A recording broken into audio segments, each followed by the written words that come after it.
महार्घ संपद जीवन को विलास व्यसन भितर उपभोग करी सत मात्र यह अंत सौंदर्य परिप्रकाश रे सहायक होई न थाए आदौ।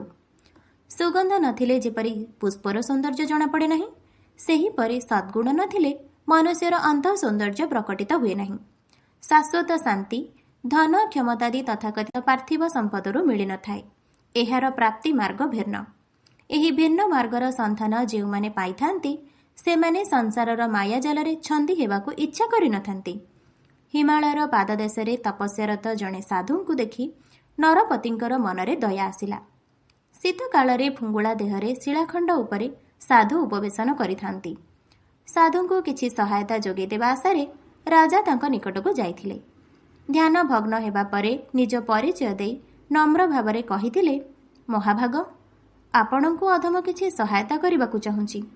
आदेश देले ताहा उपहार भावरे प्रदान करती। तपस्वी हसी हसी कहिथिले, तुमर से उपहार मते की सुख देब? मोर मनर राज्य आपणଙ୍କ तथाकथित उपहार ठारू ढेर बड़। मु आपणा सिद्धि प्रभाव रे पर्वत को मध्य सुना करि देई पारे। आपणଙ୍କ ठारू उपहार काहेकि ग्रहण करिवि? राजा फेरी आसीथिले, हेले मन भितरे अहरह प्रतिबिंबित हेउथिला से गोटिए कथा, मु सिद्धि प्रभाव रे पर्वत को मध्य सुना करि देई पारिबि। एहार आकर्षण को एड़ी न पारि दिने तपस्वी को पुनः भेटी निज मन कथा कहिथिले। तपस्वी हसी हसी कहिथिले, एते सुना नहीं करिवे कौन? एक विशाल सेना गढ़ी, सेही सेना बल अन्य राज्य जय कर विराट साम्राज्यर अधीश्वर हेबी कहिथिले राजा।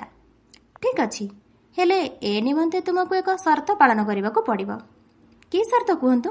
राजांको एही प्रश्न रे तपस्वी कहिथिले, आजि ठारू 2 मास प्रत्यह आपणको आश्रम आसिबाकू पड़िबो। देखो देखो 2 मास बीतीगला। अवधि पूर्ण हेबा परे तपस्वी राजांको कहिथिले, एबे केते परिमाणर सुना आवश्यक करूचंती?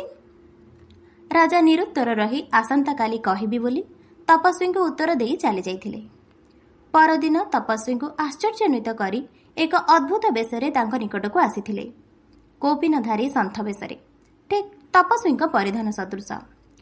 तपस्वीको प्रश्न रे राजा कहिथिले, महाभाग मु आपणଙ୍କ निकटको आसिला बेले चाहिथिले एक विशाल साम्राज्यर अधीश्वर हेबाकू। एबे अनुभव करूची से साम्राज्य सकल संपद आध्यात्मिक संपद तुलनार अति तुच्छ। ताहा केबे मानसिक शांति देई न पारे, बरं ज्वालामुखी भଳି अहरह जलाउथबो।